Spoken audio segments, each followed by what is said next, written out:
Comme chaque année, on se donne tous de bonnes résolutions. Faire du sport, changer de travail, gagner à la loterie. Cette année, la résolution de ma famille, c'est de changer de voiture, une voiture électrique. Pourquoi une voiture électrique? Les raisons sont l'inflation du carburant, les aides de l'État.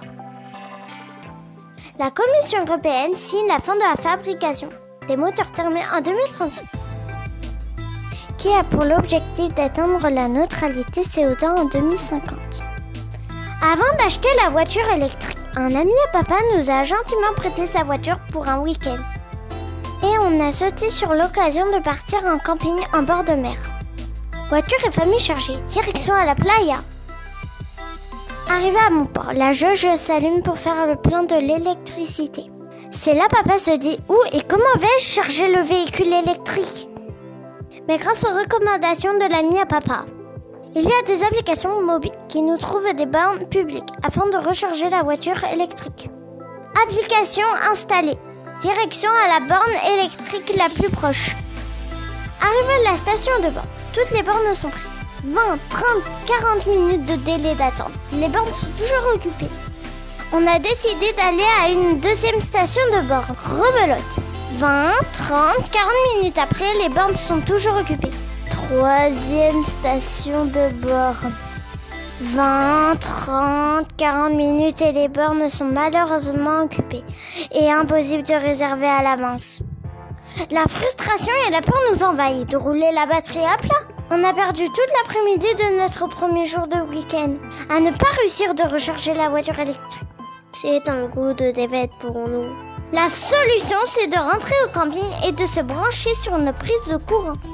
Avant de se brancher sur une prise domestique, on a demandé l'autorisation au propriétaire du camping. Il nous a dit « Pas besoin de la brancher sur une prise domestique. Vous allez trouver votre bonheur derrière le mobil-home. » Effectivement, la défaite est devenue une victoire. On a enfin trouvé une borne de recharge, pas publique, mais domestique. Durant cette journée, on a rencontré pas mal de problèmes. L'emplacement d'une borne de recharge publique est souvent occupé. Le coût de la recharge est très varié.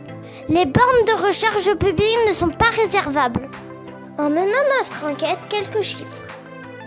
Il y a 862 455 véhicules électriques et hybrides rechargeables circulant en France. Il y a 57 732 de bornes de recharge publiques en France. Et dernier chiffre à retenir, il y a 496 338 de bornes de recharge domestiques au premier trimestre 2022.